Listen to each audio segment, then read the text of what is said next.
प्रिय विद्यार्थियों, नमस्कार सभी को। आपका क्लास 12th और टॉपिक चल रहा था आपका आर्टिकल स्पीच।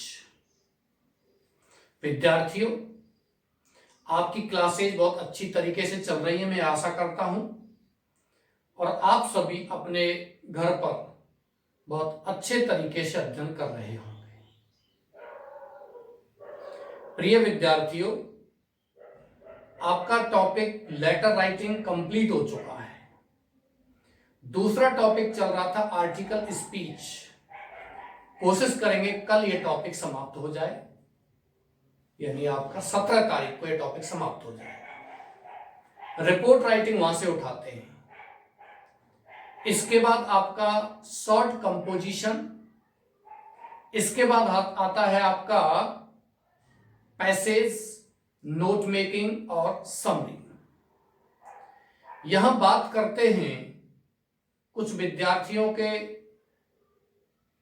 कॉल्स भी आए थे, मैसेज भी आए थे कि सर बुक्स कब प्रारंभ करनी है।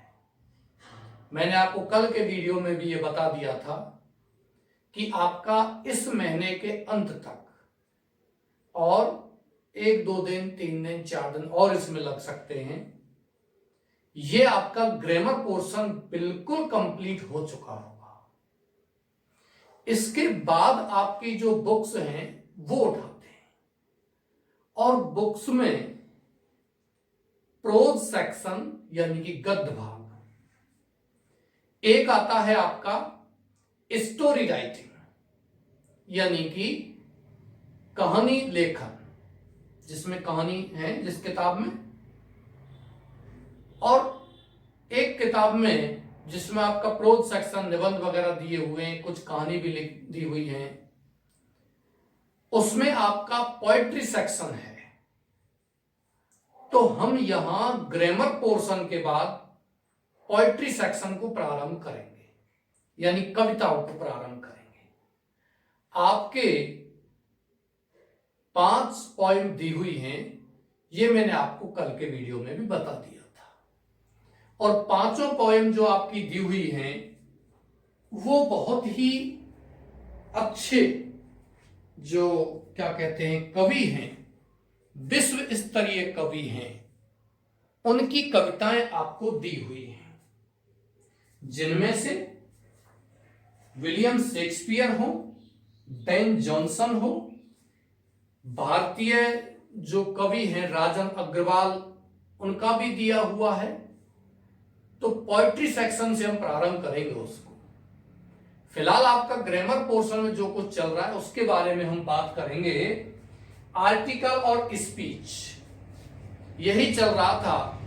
प्रश्न आपको आर्टिकल स्पीच का आता है। प्रिय विद्यार्थियों, आपको कोई निबंध लिखना है, मान के चलिए मैंने यहां विज्ञान के ऊपर लिखा, और विज्ञान के ऊपर आप 20 लाइन, 10 लाइन, 15 लाइन आप जानते हो, आपको वो लिखनी है। आपको निबंध आ गया, वैसे निबंध नहीं आएगा, 12वीं क्लास में आर्टिकल स्पीच आते हैं। निबंध आ गया तो शीर्षक डाल करके जो आपको 15 लाइन आती हैं उनको लिख दीजिए। यदि आपको आर्टिकल आता है तो आपको शीर्षक डाल करके लेखक लिखना है, और जो 15 लाइन आती हैं वो लिख दीजिए, आपका आर्टिकल हो गया। यदि आपको स्पीच आता है तो शीर्षक डालिए, आदरणीय सम्मानीय शब्दों का जिक्र कीजिए अभिवादन के रूप में, और फिर आपको जो 15 लाइन आती हैं वो लिखिए, और नीचे समाप्ति पर थैंक यू और थैंक्स भी लिखिए। ये आपका आर्टिकल स्पीच। अब बात करते हैं, आपका आर्टिकल स्पीच जो चल रहा था वो किस पर चल रहा था? साइंस।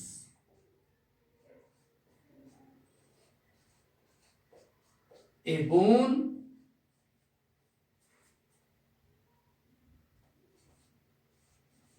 और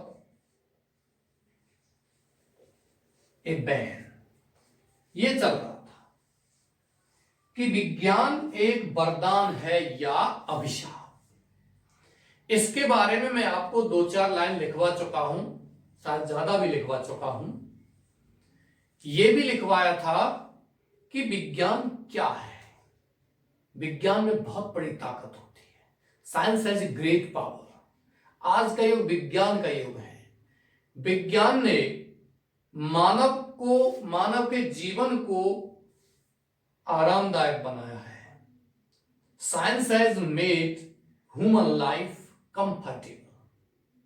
आरामदायक जीवन बना दिया है। इसमें विज्ञान के कौन कौन से प्रभाव मानव के हित में रहे हैं। मैंने आपको बताया था कि 1871 में जब थॉमस एल्वा एडिसन ने बल्ब का आविष्कार किया था तो वो विज्ञान का एक चमत्कार था और उसका लाभ हम आज भी ले रहे हैं। लेकिन मैं आपको बहुत पहले बता चुका हूं, every coin has two aspects. Every coin has two aspect और two side. One is dark side, second is light side. तो यहां जो विज्ञान का चमत्कार है उसमें लाइट साइड तो है लेकिन डार्क साइड भी है। डार्क साइड क्या बताया था मैंने आपको कि 6 अगस्त और 9 अगस्त को जब अमेरिका ने जापान के हिरोशिमा और नागासाकी पर परमाणु बम गिराए थे तो ये पूरी मानव जाति पर एक बहुत बड़ा विनाश माना गया था। आज भी वहां बच्चे अपंग पैदा हो रहे हैं। इतना भयंकर विनाश वहां किया गया था।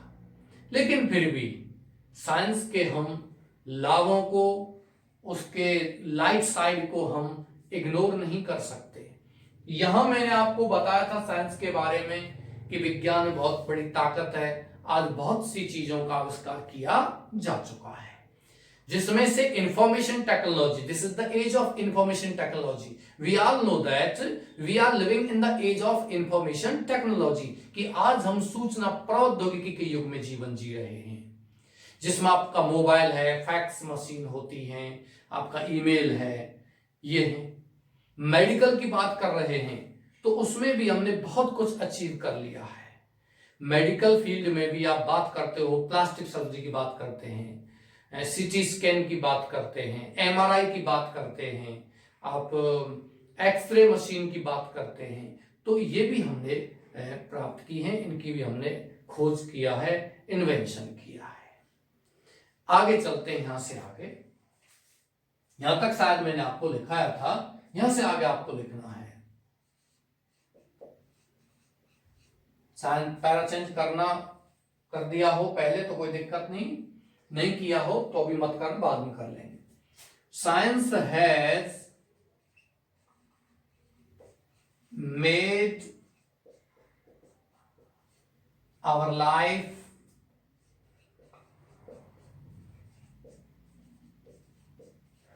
कंफर्टेबल। विज्ञान ने हैज मेड बना दिया है आवर लाइफ, हमारे जीवन को कंफर्टेबल माने आरामदायक। बट एवरी कॉइन हैज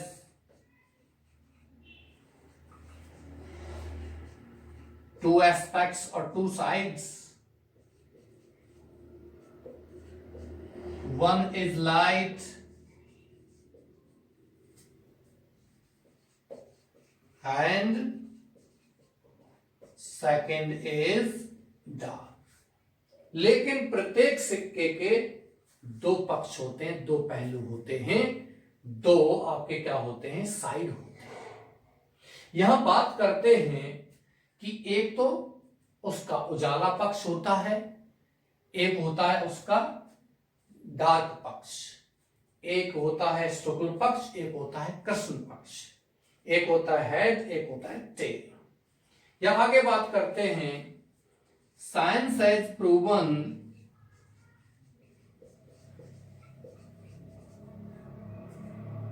विज्ञान ने सिद्ध कर दिया है, साइंस हैज प्रूवन itself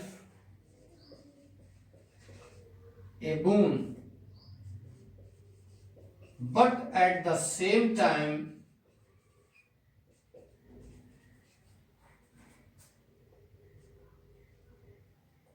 लेकिन एक ही समय पर, उसी समय पर इट हैज प्रूव्ड, ध्यान रखना है दोनों स्पेलिंग है, सिद्ध हुआ है, प्रूव और प्रूवन सिद्ध किया है, has proved itself A ban या ए कर्स। विज्ञान ने हैज प्रूवन सिद्ध किया है इटसेल्फ स्वयं को, ए बून एक वरदान, बट लेकिन एट द सेम टाइम उसी समय पर इट हैज प्रूव्ड इसने सिद्ध किया है, इटसेल्फ मन स्वयं को, ए बेन मन एक अभिशाप सिद्ध किया है, एक कर्स सिद्ध किया है, सिद्ध हुआ है। क्या? विज्ञान। यहां से आगे पैरा चेंज कर लेना, आप करना चाहते हैं तो यहां से आगे चेंज कर लेना। 2 पैरा हो गए हैं तो तीसरा बना लेना, या आपने एक ही चल रहा है अभी तो आप दूसरा चेंज कर लेना, कोई दिक्कत नहीं है। Today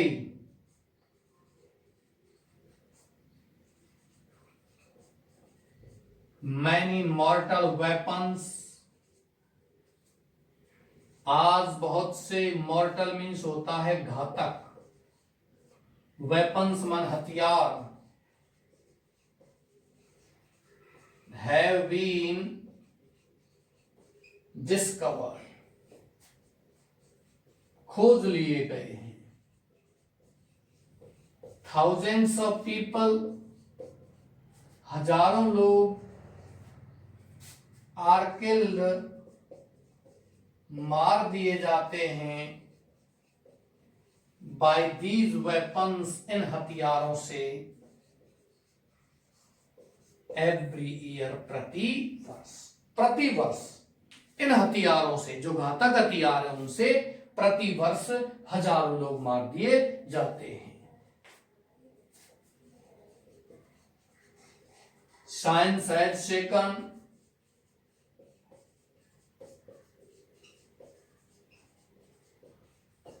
mains faith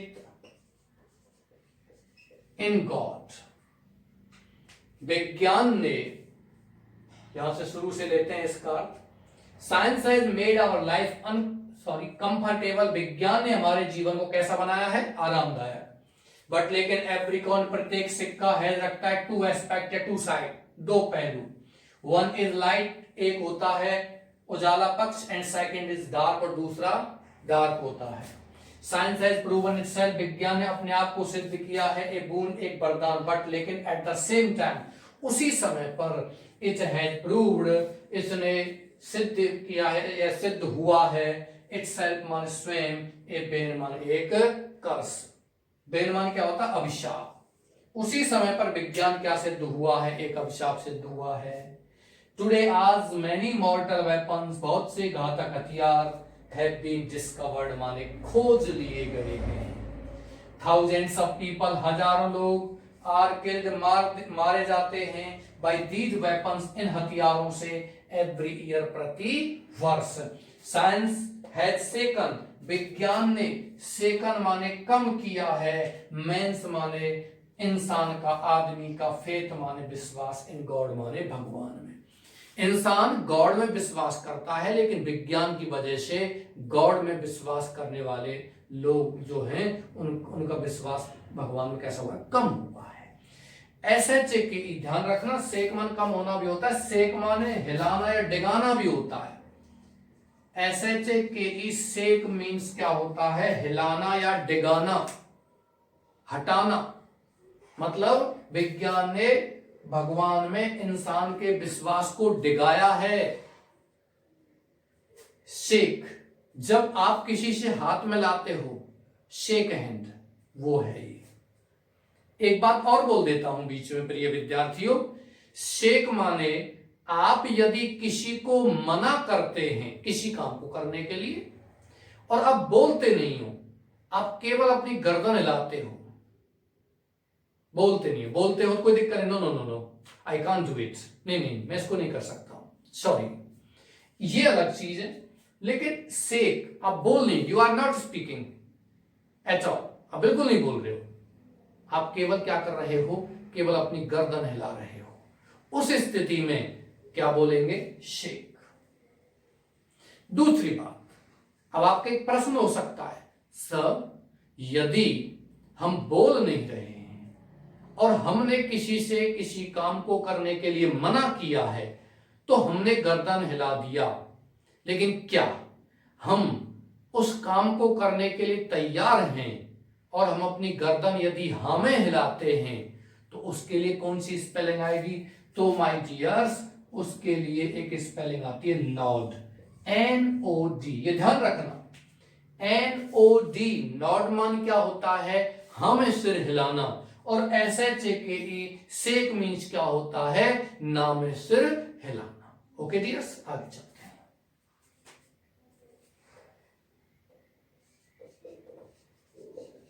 Science has given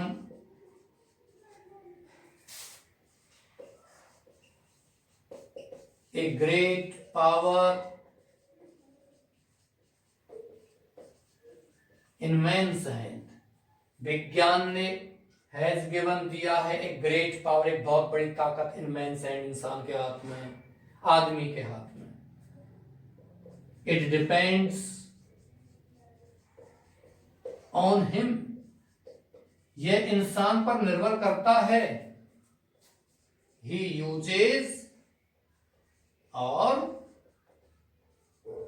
miss usage it, कि वह इसका उपयोग करे या दुरुपयोग। प्रिय विद्यार्थियों, यह बात की जा रही है कि विज्ञान ने हैज गिवन दिया है एक ग्रेट पावर, एक बहुत बड़ी ताकत इन मैन्स हैंड, इंसान के हाथ में। इट डिपेंड्स ऑन हिम, ये उस पर निर्भर करता है। ही यूजेज, कि वह उपयोग करे, और मिस यूजेज, या दुरुपयोग करे, इट, इसका, इसका किसका, इसका किसका, विज्ञान की ताकत का। आशा करता हूं आपने यहां तक उतारा होगा। लास्ट और लिख लीजिए, इन शॉर्ट, संक्षिप्त में, साइंस इज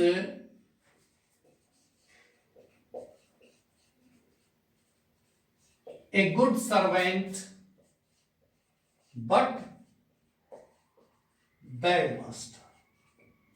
यहां ये आर्टिकल है, स्पीच जो भी तुम बनाते हो, इसमें कहा जा रहा है कि संक्षिप्त में, यहां बात की जा रही है, संक्षिप्त में हम बात करते हैं तो विज्ञान एक क्या है, अच्छा सेवक है, लेकिन बुरा क्या है, मालिक है।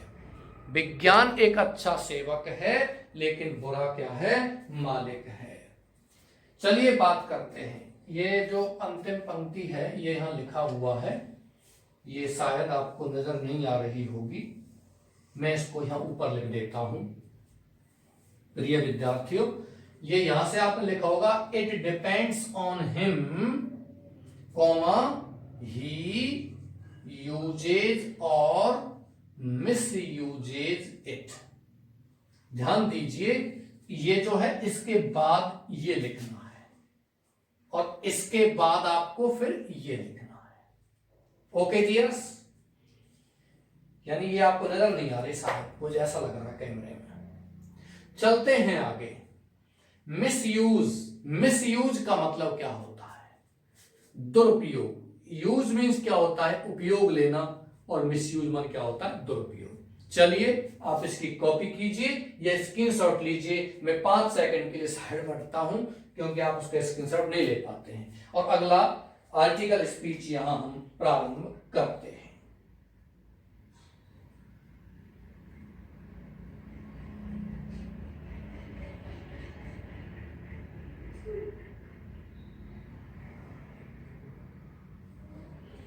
मैं आशा करता हूं आपने इसको उतार लिया होगा, या स्क्रीनशॉट ले लिया होगा, या वीडियो को पॉज कर लिया होगा, और आप इसको आसानी से आराम से कॉपी कर रहे हो। चलिए बात करते हैं आगे। प्रिय विद्यार्थियों, अगला है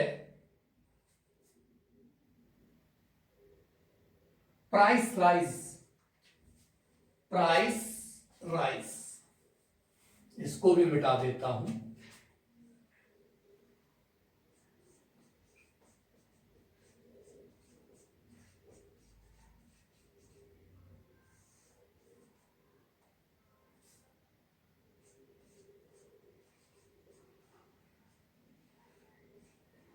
प्राइस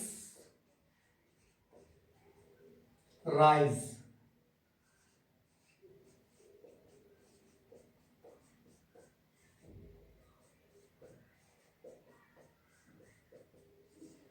और सोअरिंग प्राइसेस,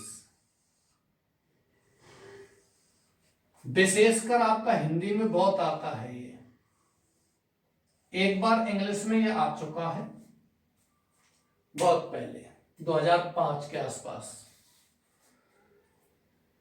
प्राइस राइज, ओ प्राइस राइज का मतलब होता है सोअरिंग प्राइसेस, यानी कि कीमतों में वृद्धि, यानी कि महंगाई। ध्यान दीजिए, प्राइस राइज एक ही बात है। प्राइस माने कीमत और राइज माने क्या होता है, ऊपर उठना, वृद्धि होना। या सोअरिंग प्राइसेस, कीमतों में वृद्धि। सोअरिंग का मतलब भी क्या होता है, वृद्धि करना, ऊंचाई, ऊपर उठना, और इसका एक ही अर्थ क्या होगा, महंगाई। इस पर हम बात करते हैं। चलिए लिखना प्रारंभ करते हैं।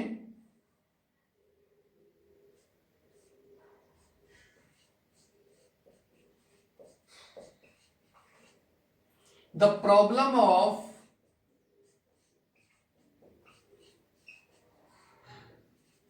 प्राइस राइज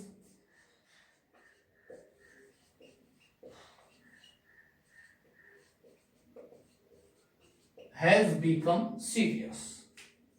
The problem, समस्या ऑफ प्राइस राइज माने किसकी, महंगाई की, हैज बीकम बन गई है, सीरियस माने गंभीर। If the problem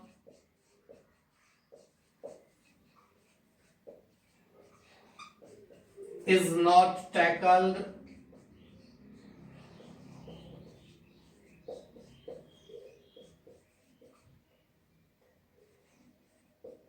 in a proper way, यदि द प्रॉब्लम माने समस्या, इज नॉट टेकल्ड, नहीं, टैकल्ड माने सुलझाना, समाधान नहीं की जाती है समस्या का, इन ए प्रॉपर वे, उचित तरीके से, इट विल मेक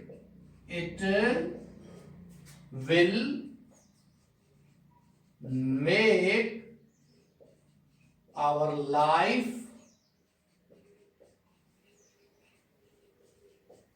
अनबियरेबल, तो यह हमारे जीवन को कैसा बना देगी, असहनीय।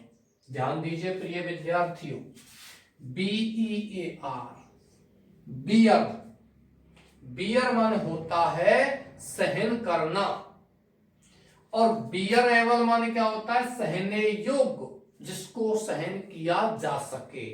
और अनबियरेबल का मतलब जिसको सहन नहीं किया जा सकता है, वो क्या कहलाता है, अनबियरेबल कहलाता है। मतलब कहने का कि इसमें बियर माने सहन करना, बियरेबल माने सहन करने योग्य, और दूसरा क्या है, अनबियरेबल माने क्या होता है, असहनीय, मतलब सहन करने योग्य नहीं, मतलब जिसको सहन नहीं किया जा सके। चलते हैं आगे। The rise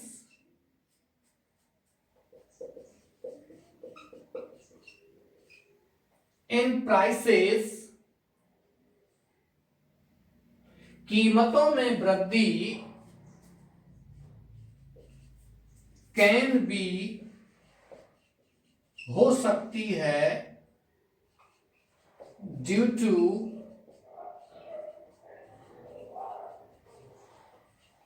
natural calamities like flood,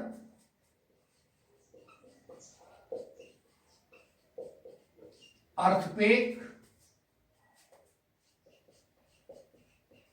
cyclone,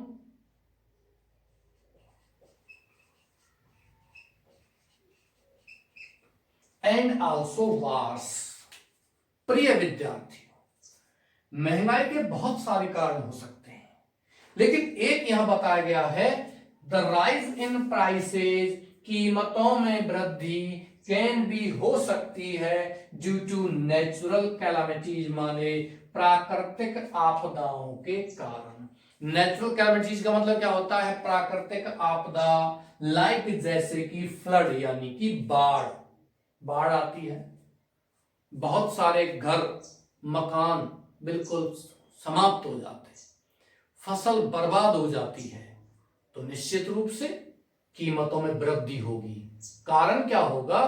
लोगों का जो प्रोडक्शन है, कृषि का उत्पादन है, वो तो खत्म हो गया, और लोगों का जो उपभोग है वो वैसा का वैसा ही रहेगा।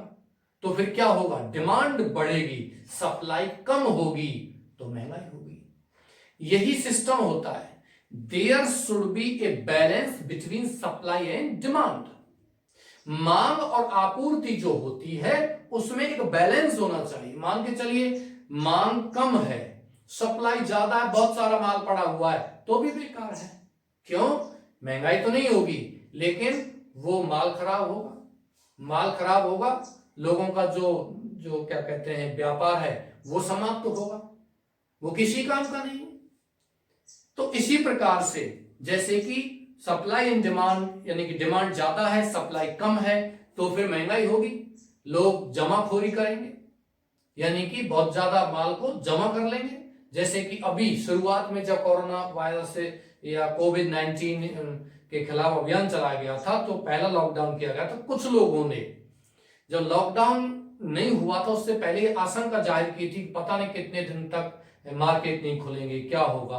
तो उन्होंने अपने घर पर ऑलरेडी पहले से ही बहुत सारी चीजें जमा करने लग गए, जैसे कि दैनिक जीवन की चीजें होती हैं, दाल वगैरह, चीनी वगैरह, ऐसी जो घरेलू आपूर्ति होती हैं उनको इकट्ठा करने लग गए लोग, जिससे क्या होगा कि वो लंबे समय तक मार्केट ना भी खुले तो वो अपने जीवन को आराम से चला सकें। लेकिन जब ऐसी स्थिति सारी जनता करेगी तो फिर क्या होगा?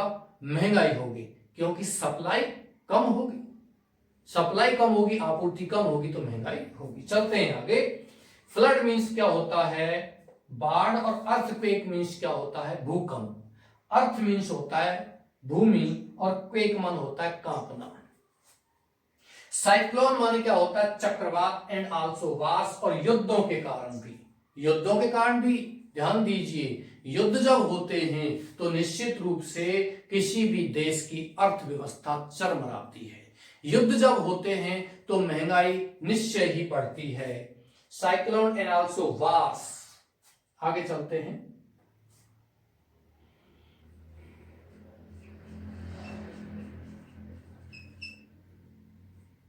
The three wars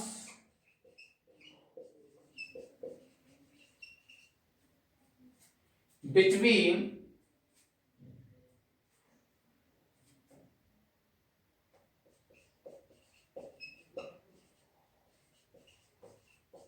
India and Pakistan, and one between India and China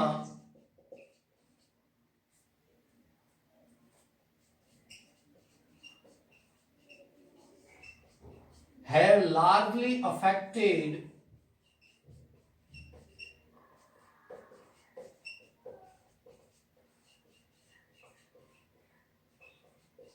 Indian economy. यहां लेखक कहता है कि 3 युद्ध किन किन के बीच में हुए हैं? भारत और पाकिस्तान के बीच में, जबकि एक युद्ध किसके बीच में हुआ है? भारत और चाइना के बीच में। इन 4 युद्धों ने भारत की जो अर्थव्यवस्था है, इंडियन इकोनॉमी है, उसको बहुत ही ज्यादा अफेक्टेड किया है, प्रभावित किया है। यहां से आगे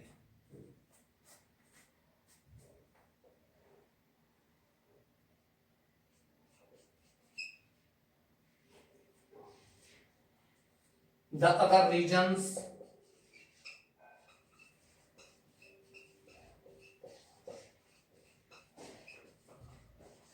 of soaring prices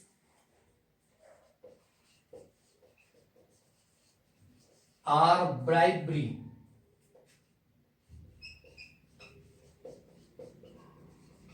corruption,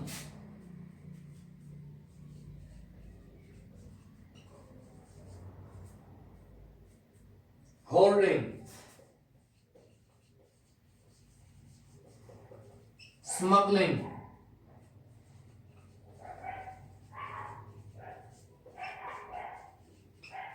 and many other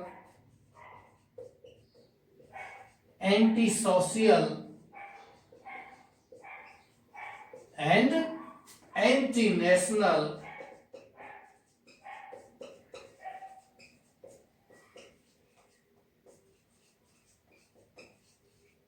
tendencies. The other reasons, अन्य कारण ऑफ सोअरिंग प्राइसेज माने किसके, महंगाई के, आ रहे हैं ब्राइबरी माने रिश्वत। ब्राइबरी मीन्स क्या होता है, रिश्वत। यह भी एक कारण है कि लोग, कर्मचारी या शासन प्रशासन, कोई भी व्यक्ति जो किसी काम को करने के लिए रिश्वत लेता है वो भी महंगाई का कारण बनता है। करप्शन, भ्रष्टाचार, जिसका आचरण बेकार हो, भ्रष्ट हो, the person who is corrupt, भ्रष्ट होता है। होर्डिंग, जमाखोरी, जमाखोरी का मतलब एक व्यक्ति जिसके पास बहुत ज्यादा पैसा है और वो चीजों को जमा करता ही जाए, जमा करता ही जाए, और उन चीजों की मार्केट में कमी होगी, फिर क्या होगा, महंगाई होगी। इस चीज पे हालांकि गवर्नमेंट के बहुत सारे क्या कहते हैं जो है डिसिप्लिन है, बहुत सारे नियम कानून बने हुए हैं, लॉ एंड ऑर्डर सिचुएशन होती है, इसमें कानून व्यवस्था होती है। ऐसे नहीं, संविधान में कानून है कि आप अत्यधिक चीजें जमा नहीं कर सकते हैं। ऐसा थोड़ी है एक व्यक्ति जिसके पास मान चले करोड़ों अरबों रुपए हैं और वो पूरे देश के या एक क्षेत्र विशेष के माल को खरीद लेता है, फिर क्या होगा, गेहूं और कहीं से आएगा नहीं, फिर क्या होगा, महंगाई बढ़ेगी और वो फिर बाद में अपने चाहे जितने दाम पर उनको बेचेगा। तो ये होर्डिंग, जमाखोरी, ये भी गलत है। स्मगलिंग, स्मगलिंग का मतलब क्या होता है, तस्करी करना, एक जगह से दूसरी जगह माल को बिना टैक्स चुकाए हुए, बिना कर चुकाए हुए यदि भेजा जाता है वो क्या कहलाता है, स्मगलिंग कहलाता है। एंड मैनी अदर, और बहुत सी अन्य एंटी सोशल माने समाज विरोधी, एंड एंटी नेशनल टेंडेंसीज, और बहुत सी राष्ट्र विरोधी क्या है, टेंडेंसीज माने प्रवृत्तियां हैं। मैं आशा करता हूं आपने इसको उतारा होगा, आप इसको कॉपी कीजिए या स्क्रीनशॉट लीजिए, मैं साइड में रखता हूं।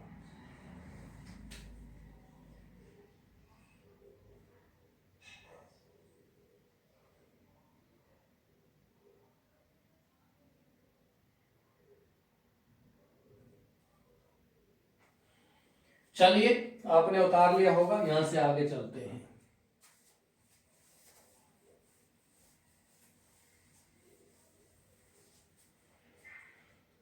द प्रेशर ऑफ, यहां से आगे लिख लें थोड़ा सा, यहां लिखेंगे, the pressure of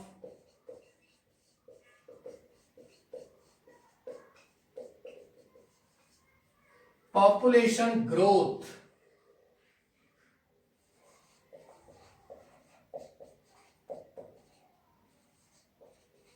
is also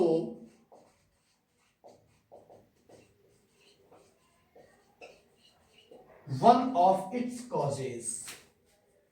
The pressure माने दबाव, ऑफ पॉपुलेशन ग्रोथ माने जनसंख्या वृद्धि का, इज आल्सो भी है, वन ऑफ इट्स कॉजेज, इसके कारणों में से एक। ध्यान रखना, वन ऑफ इट्स कॉजेज का मतलब एक कारण नहीं, इसके बहुत सारे कारण हैं, मैंने बताए थे। जमाखोरी, करप्शन, ब्राइबरी, स्मगलिंग, युद्ध वगैरह, नेचुरल कैलामिटीज, ये बहुत सारे, so many causes of price rise in India. लेकिन इसका एक कारण भी क्या है? पॉपुलेशन ग्रोथ, जनसंख्या वृद्धि। मेरे प्रिय विद्यार्थियों, यहां हालांकि कुछ एक विशेषज्ञ ने यह भी कहा है कि जनसंख्या यदि ज्यादा होती है तो उसको पावर बनाइए। जैसे कि चाइना ने अपनी जनसंख्या को पावर बनाया है, ताकत बनाया है, उसी प्रकार से भारत में जनसंख्या ज्यादा है तो भारत में इसके जनसंख्या उपभोग के संसाधन बहुत कम हैं। हमें स्वतः ही क्या बनाने होंगे? संसाधन तैयार करने होंगे हमारे लिए। लेकिन यहां क्या है? इंडिया में एक व्यक्ति काम करता है, कमाता है और घर में 5 सदस्य बैठकर खाते हैं। ये गलत है। भारत में इस तरह की प्रवृत्तियां पहले से ही हैं, जबकि अब हमें नए युग के अनुसार, हालांकि ये क्या है? एक सामंजस्य परिवार का तालमेल है, ये भारत की ताकत भी है, मजबूती भी है। लेकिन अब समय आ गया है कि एक परिवार में जितने सदस्य होते हैं वो सभी कमाएं, आगे बढ़े। और इसी प्रयास करते हुए गवर्नमेंट लगातार तेजी से इस ओर ध्यान दे रही है। और अब नए उसमें सिस्टम में भी ये किया है कि स्थानीय लेवल पर, लोकल स्तर पर लोगों की जो आपूर्ति है वो की जाए और अपने जो उद्योग हैं, लघु उद्योग, कुटीर उद्योग हैं, वो शुरू किए जाए। चलो हम यहां से आगे चलते हैं। Population growth is also one of its causes के कारणों में से एक है। किसके कारणों में से एक है? महंगाई की। यहां से आगे पैरा चेंज करना है आपको, जो मैंने पहले बनाया था इसी प्रकार से।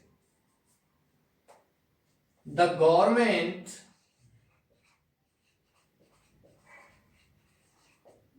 आप इसको ये भी लिख सकते हो,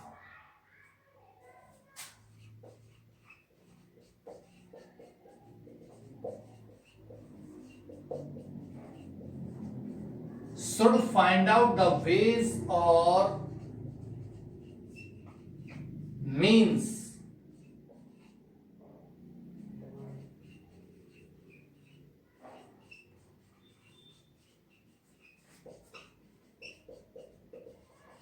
to increase the production। सरकार को शुड फाइंड आउट, पता लगाना चाहिए, द वेज माने तरीके, रास्ते, और मीन्स या साधन, टू इंक्रीज बढ़ाने के लिए, द प्रोडक्शन माने उत्पादन। किसी भी चीज का जो प्रोडक्शन है, उत्पादन है, उसको कैसे बढ़ाया जाए। हालांकि बहुत प्रयास सरकारों ने किया है अब तक। 1966 से पहले जब भारत में हरित क्रांति आई थी डॉक्टर स्वामीनाथन के नेतृत्व में, उससे पहले भारत बहुत बड़े खाद्यान्न संकट से गुजर रहा था।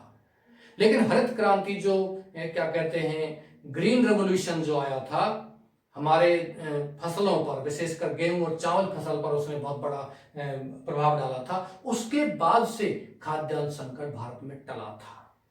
और तभी 1966 में स्वामीनाथन ने रिपोर्ट प्रस्तुत की थी, और स्वामीनाथन जो थे, प्रोफेसर थे, उन्होंने बताया था किस प्रकार से जो अपनी पैदावार उसको बढ़ाया जाए, किस प्रकार से उसमें नए कीटनाशकों का, खाद बीज का उपयोग किया जाए। और तब जाकर के बहुत बड़ा उत्पादन भारत में होने लगा कृषि व्यवस्था में। यहां से और भी बहुत सारी योजनाएं चली हैं। दुग्ध उत्पादन में जो है, बायोलॉजी वाले बच्चों ने पढ़ा होगा, श्वेत क्रांति, नीली क्रांति मत्स्य उत्पादन के लिए चली थी, पीली क्रांति चली थी तिलहन वगैरह में शायद, और कई क्रांति चली हैं कई क्षेत्रों में, कोयला क्षेत्र में भी, पेट्रोलियम के क्षेत्र में भी ऐसी क्रांति चली है। इंक्रीज द प्रोडक्शन,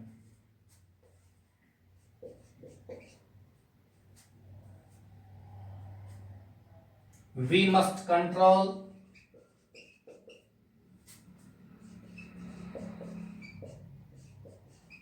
हमें मस्ट कंट्रोल माने नियंत्रित करना होगा। किसको नियंत्रित करना होगा? द कंस्टेंट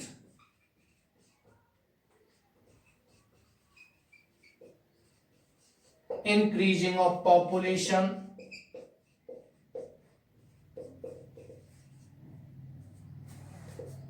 जनसंख्या की लगातार वृद्धि को हमें क्या करना होगा?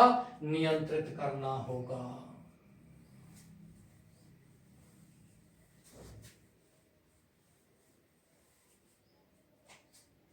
आगे लिखिए हार्ड डिसिप्लिन, कठोर अनुशासन। कठोर अनुशासन प्रत्येक क्षेत्र में होना चाहिए, चाहे पढ़ने में हो, कहीं काम करने में हो। आप कठोर अनुशासन नहीं रहोगे तो आप फिर सफलता प्राप्त करने में बहुत समस्या का सामना करना पड़ेगा। अवेयरनेस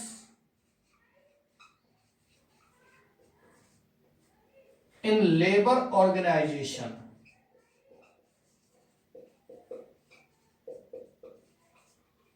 अवेयरनेस मीन्स होता है जागरूकता।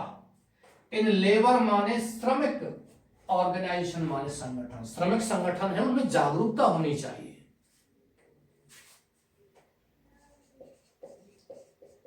एंड द एबोलिशमेंट, और एबोलिशमेंट का मतलब होता है उन्मूलन ऑफ एडमिनिस्ट्रेटिव करप्शन।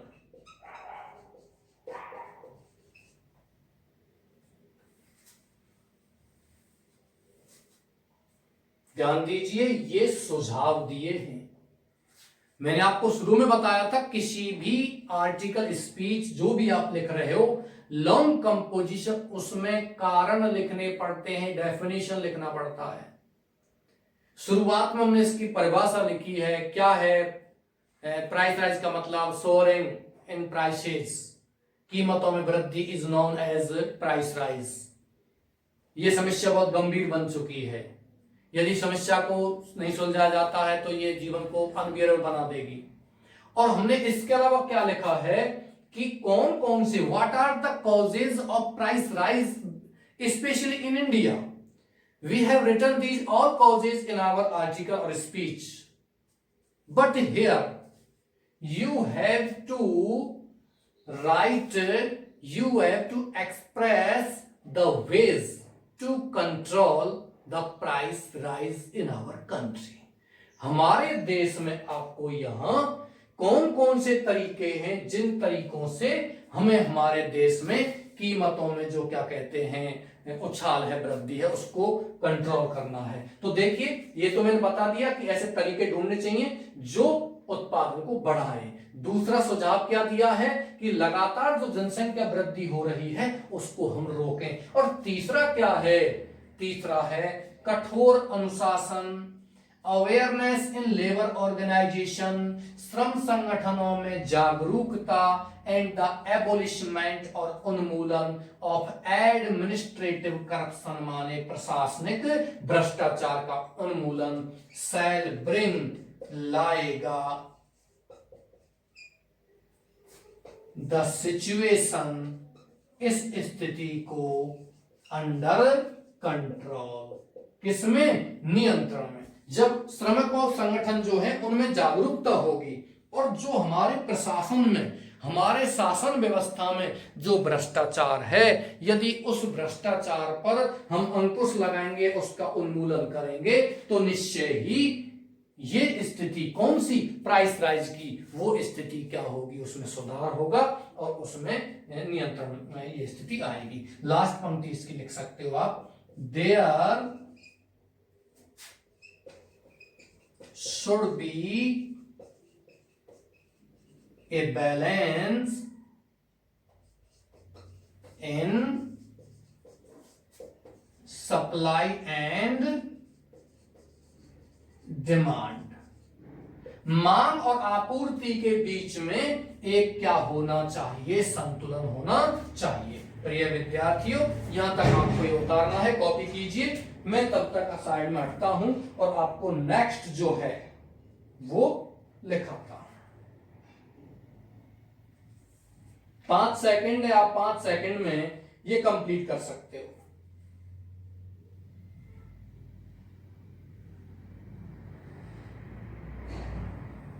चलिए, आपने उतार लिया होगा। यहां से आगे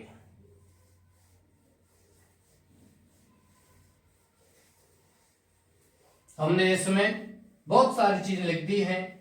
कारण इसमें लिख दिए हैं और इसके सुझाव हमने लिख दिए हैं किस किस प्रकार से हमको ये क्या कहते हैं प्राइस राइज जो वो कंट्रोल में करना है। और भी कारण हो सकते हैं इसके महंगाई के, और भी सुझाव आप लिख सकते हो, जैसे कि बहुत सारे ऐसे रीजन्स हैं जो हम महंगाई को क्या कहते हैं महंगाई का कारण बनते हैं, जैसे कि इलेक्शन में, विशेषकर चुनावों में, चुनाव जो व्यवस्था है हमारे इंडिया की वो इस प्रकार से कि इन चुनावों में बहुत ज्यादा धन खर्च किया जाता है, वो महंगाई का कारण बनता है। कहां से आता है वो धन? जनता की जेब से ही आता है। क्यों? क्योंकि धन जो खर्च करने वाले हैं वो कहीं ना कहीं रिश्वत से, करप्शन से, कहीं ना कहीं वो उस चीज से जुड़े हुए हैं जो इतना ज्यादा धन खर्च करते हैं।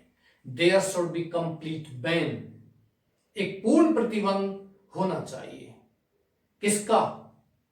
For the investment of money in और ड्यूरिंग इलेक्शंस, चुनावों के दौरान धन का अत्यधिक जो खर्च है उस पर एक कंट्रोल होना चाहिए। चलिए यहां से आगे नेक्स्ट चलते हैं। आपका अगला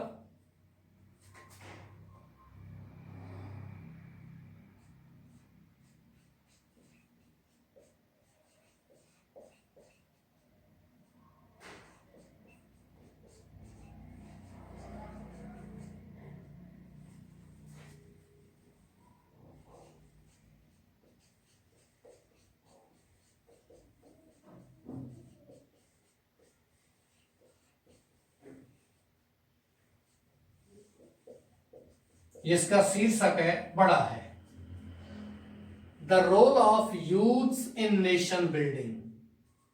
बहुत ही शानदार आपका ये क्या कहते हैं टाइटल है, इसका शीर्षक है the role of youth in nation building, राष्ट्र निर्माण में युवाओं का योगदान। युवा किस प्रकार से राष्ट्र का निर्माण करते हुए अपना योगदान प्ले कर सकते हैं।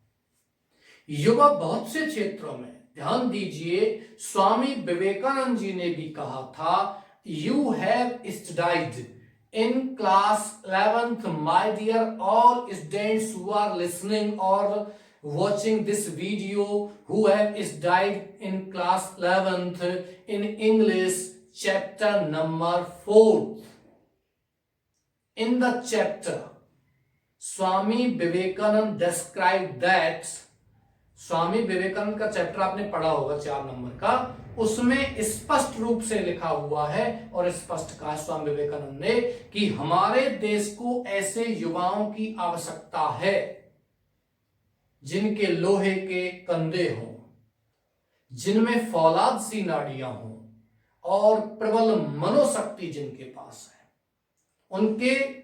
उनकी नाड़ियों में स्टील भरा हुआ, फौलाद, स्टील, इस तरह के युवाओं की हमें आवश्यकता। प्रिय विद्यार्थियों, ये उसी पर है कि युवा जो होते हैं वो किसी देश को आगे बढ़ाने में विशेष योगदान देते हैं। और एक बात मैं आपको यहां बता देता हूं, क्लियर कर देता हूं जनरल वे में, कि भारत विश्व का सबसे युवा देश है आज की तारीख में। आज भारत विश्व का सबसे अधिक युवा देश है, सबसे ज्यादा युवा इंडिया में है। चलिए आगे चलते हैं।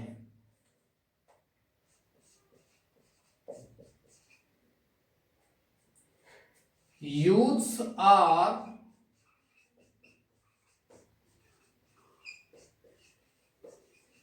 the future leader and ruler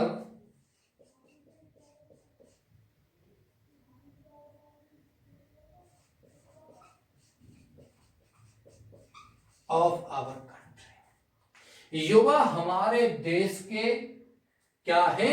future, भविष्य के नेता हैं और शासक हैं। दे आर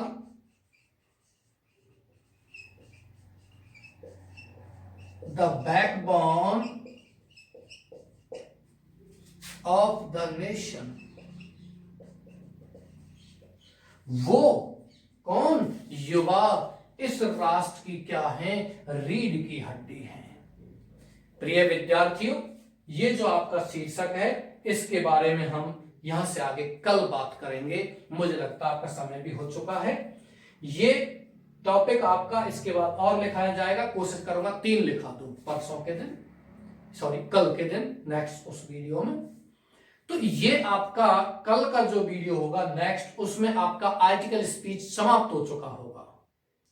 और नेक्स्ट जो वीडियो आएगा उसमें आपका अगला टॉपिक चलेगा रिपोर्ट राइटिंग। मैं आपको यहां बता देता हूं, जो विद्यार्थी आज हैं या नए हैं, आज का वीडियो देख रहे हैं, वो ध्यान दीजिए। आपका पहला टॉपिक लेटर राइटिंग 4 तारीख से चल रहा था, और दूसरा जो है आपका 10 तारीख से आर्टिकल स्पीच, और मैं आशा करता हूं आपका 18 तारीख से नेक्स्ट जो क्या कहते हैं टॉपिक रिपोर्ट राइटिंग चलेगा, और 4-5 दिन में 6 दिन में वो कंप्लीट होते ही फिर आपका शॉर्ट कंपोजिशन चलेंगे, और आपके क्या कहते हैं पैसेज कैसे क्लियर करना है, उसमें किस प्रकार से जो मीनिंग है, पर्यायवाची जो आते हैं, वन वर्ड आते हैं, वो आपको ढूंढने हैं।